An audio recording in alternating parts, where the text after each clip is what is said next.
Laudetur Jesus Christus. Hermanas formandas y madres de nuestros monasterios de Colombia y de Ecuador.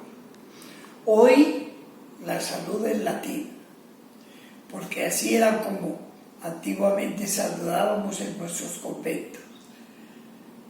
Y así lo suele hacer hoy el Papa Francisco. Alabado sea Jesucristo. Hoy, hermanas, vamos a continuar nuestros temas de reflexión. Si recuerdan, estamos trabajando una palabra importantísima en la teología de la Iglesia, la palabra carisma. Regalo del Espíritu, presencia del Espíritu, ya sea en una persona, en la comunidad, en la Iglesia, para buscar caminos de santidad, para realizar la Iglesia como comunidad de fe, de amor, de esperanza. Vimos la fuerza de la palabra carisma, etc. Pero dentro del mundo carismático hay un carisma valiosísimo en la Iglesia, que el Concilio Vaticano II lo puso de relieve en el número 2 del Perfecte Caritatis, cuando habla de los puntos de referencia para la renovación de la vida religiosa. El Concilio puso en primer lugar a Jesucristo, porque la vida religiosa trata de vivir, de seguir a Jesús. En segundo lugar, dijo, vuelvan al fundador. Esa frase ha sido valiosísima, trajo una renovación. ¿Por qué? Porque nos pidió que toda renovación, todo cambio, toda nueva vida de la vida religiosa tiene que estar marcada bajo la presencia del fundador. Les cuento que desde entonces se dio a conocer los actos fundadores. Ha habido cantidad de biografías nuevas, publicación de sus escritos. Todos corrimos a encontrar testimonios del carisma de nuestros fundadores en todo lo que nos dejaron, para poder, bajo la luz del fundador, hacer las nuevas constituciones que mandó el Concilio Vaticano II, que tenían que ser cristológicas y tenían que ser carismáticas, que tenían que tener el sabor de Jesús, que es un sabor bíblico bello, y también el sabor del fundador. Entonces de esta figura de fundador hicimos primeramente lo que es el fundador, y dijimos que el carisma fundacional es un regalo del Espíritu a una persona o a varias. Los 7 hermanos fundadores de la Congregación Mariana de Italia, los carmelitas, tenemos también un grupo de fundadores en los ermitaños del Monte Carmelo, o personal como es Santa Teresa, San Ignacio, San Francisco, Santo Domingo de Guzmán. Segundo lugar, además de don del Espíritu, se le concede a hombres y mujeres ilustres, así las llama el Concilio. Ilustres no se trata de cargos y de cosas mundanas, no. Ilustres por la santidad, ilustres por lo que aportaron, ilustres por lo que crearon para un nuevo camino de santidad en la Iglesia, que necesitaban estos carismas ser aprobados por la Iglesia, una Iglesia diocesana, con el obispo al comienzo, una Iglesia ya pontificia después de X años de experiencia, para que verdaderamente la vida religiosa nacida de los nuevos fundadores tenga toda la aprobación, que a veces es dolorosa, que a veces cuesta, que a veces supone fuerte sacrificio. Y luego que estos carismas fundacional tenían o deben tener en sus obras alguna pequeña novedad, porque el Espíritu no es copista. El Espíritu crea, el Espíritu se acomoda a los tiempos, El Espíritu va creando cosas nuevas para tiempos nuevos, para necesidades nuevas, para la iglesia nueva. Y finalmente la cruz. Todo fundador tiene que sufrir mucho. Dar a luz una comunidad nueva, un sistema de vida ascética y mística nueva no es fácil. Hay fundadores que han sido perseguidos, hay fundadores que han tenido que dar su vida. Hay una cruz al fondo de cada fundador. De modo que ese es el hermosísimo carisma fundacional. Así lo llamó Pablo VI cuando le habló a los pasionistas. A la palabra carisma le añadió fundacional, porque es que la iglesia tiene millones de carismas, pero estamos hablando de uno muy valioso, que ha dado santos, que ha dado doctores de la iglesia, que ha dado mucha gloria a la iglesia, lo que ellos crearon para vivir las exigencias del Evangelio en la iglesia nuestra. ¿Qué produce un carisma, un fundador? ¿Qué produce? Un nuevo estilo de vivir la vida, el camino de santidad. Segundo, una manera propia de apostolado.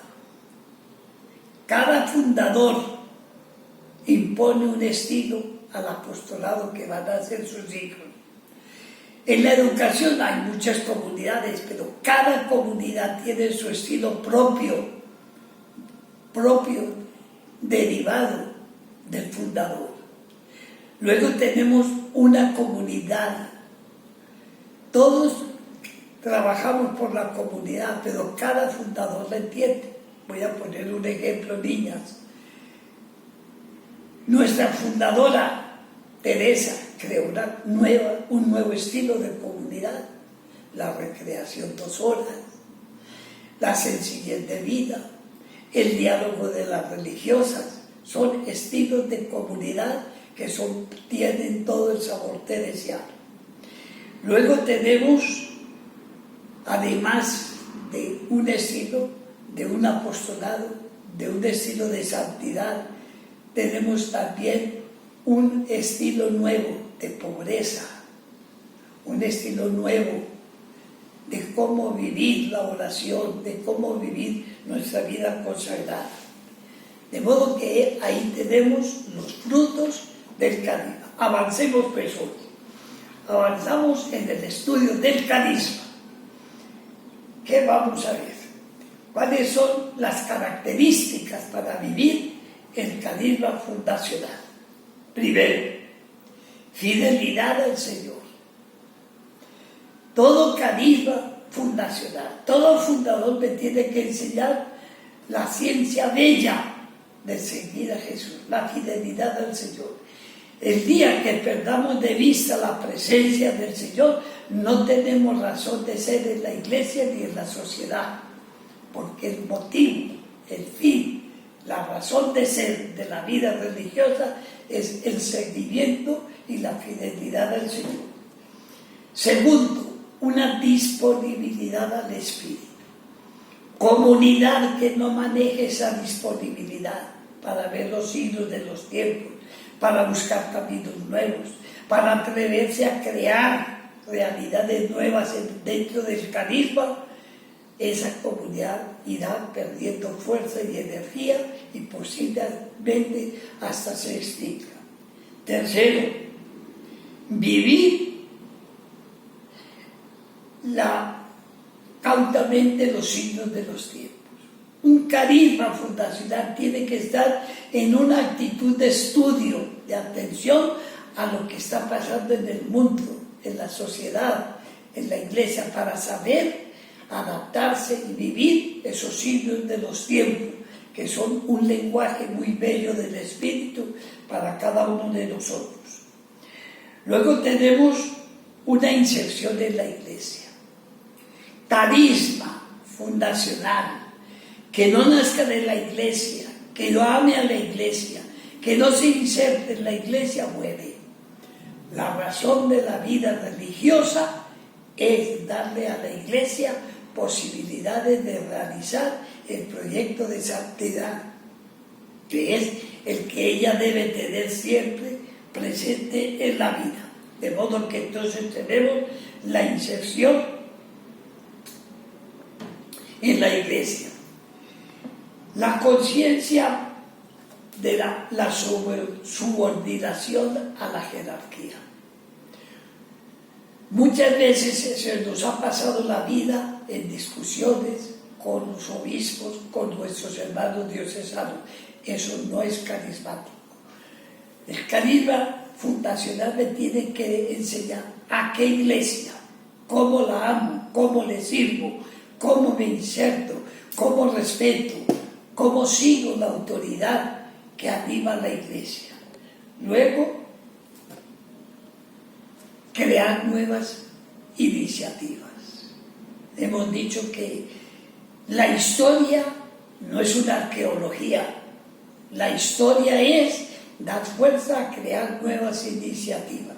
Los fundadores tuvieron todos muchas iniciativas. Los que seguimos, debemos tenerla. No podemos anquilosarnos, no podemos perder el fervor, no podemos perder las enseñanzas de la historia, sino siempre una constancia en la entrega. Ser religioso no es de un día, es de toda la vida.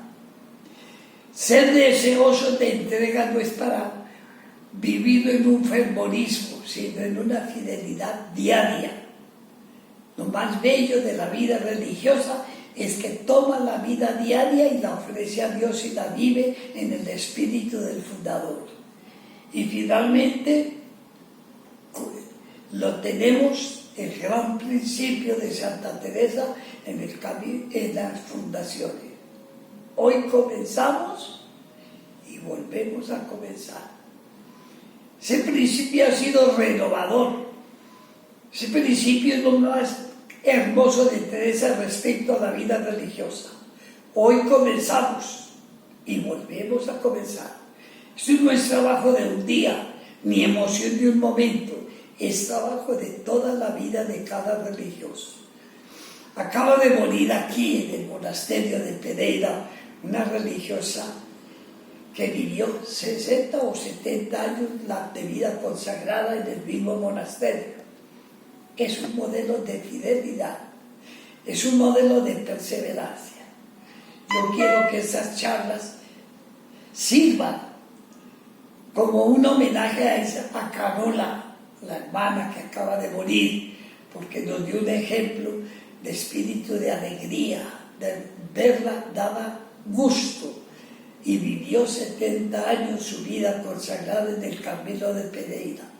Creo que mi Dios tiene que haberle dado un puesto muy alto en la cercanía de Él, porque esos 70 años vivió el carisma de Teresa con mucha fidelidad.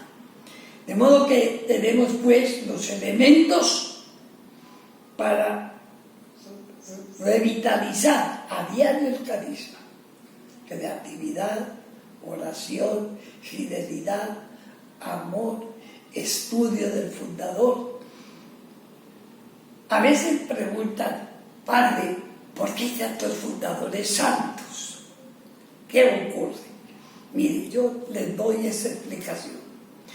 La santidad es del Espíritu, todos podemos recibirla, porque la santidad nace y comienza desde el santo bautismo, y el bautismo a todos nos da elementos para ser santos. Pero la Iglesia tiene el sistema de seleccionar personas que, después de probar su vida, probar su intercesión con el milagro, las declara beatas y santas.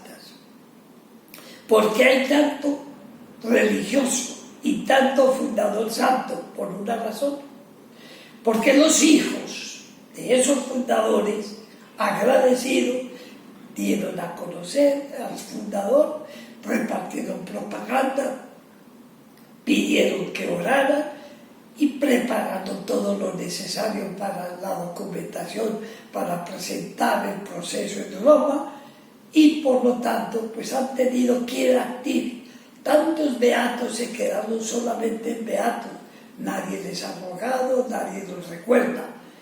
En la vida religiosa queremos tener presente al fundador todos los días, en cada momento, y por eso trabajamos, por darlo a conocer, las nuevas biografías, los nuevos estudios, el profundizar su espiritualidad, etc.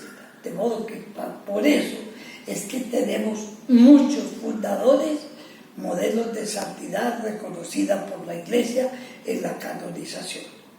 De modo que estamos hablando pues de un personaje interesante, como es el personaje del fundador, el nuevo elemento renovador de la vida religiosa, que lo propuso el concilio, como les decía antes, en el número 2 del Perfecte Caritatis, volver al fundador. Mire, hermanas, me tocó ver el regreso al fundador en muchas comunidades. Fue muy doloroso. ¿Por qué? Porque estábamos muy lejos del fundador. Hubo comunidades tan sinceras que se vieron tan lejos del carisma fundacional que prefirieron suspenderse y cada uno regresar a su hogar.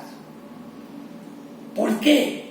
Porque el volver al fundador exigía renunciar a muchas cosas, purificar mucho nuestra vida consagrada, tener un nuevo espíritu, y eso no era virtud para todos.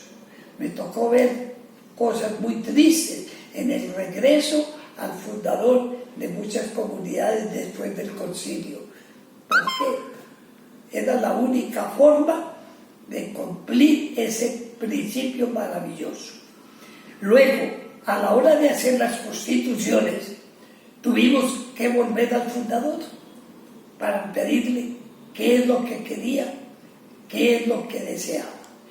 Hermanas, aquí les dejo para la reflexión de quién es nuestro fundador, nuestra fundadora, cómo agradecerle al Señor, cómo orarle, cómo tener un cariño especial para pedirle en concreto a Teresa que anime nuestra vida, estos signos de los tiempos, estos momentos difíciles de la Iglesia y de la sociedad, y nos conceda la gracia de amarla, conocerla, quererla y seguirla, porque siguiéndola a ella nos lleva a seguir a Jesús en nuestra vida.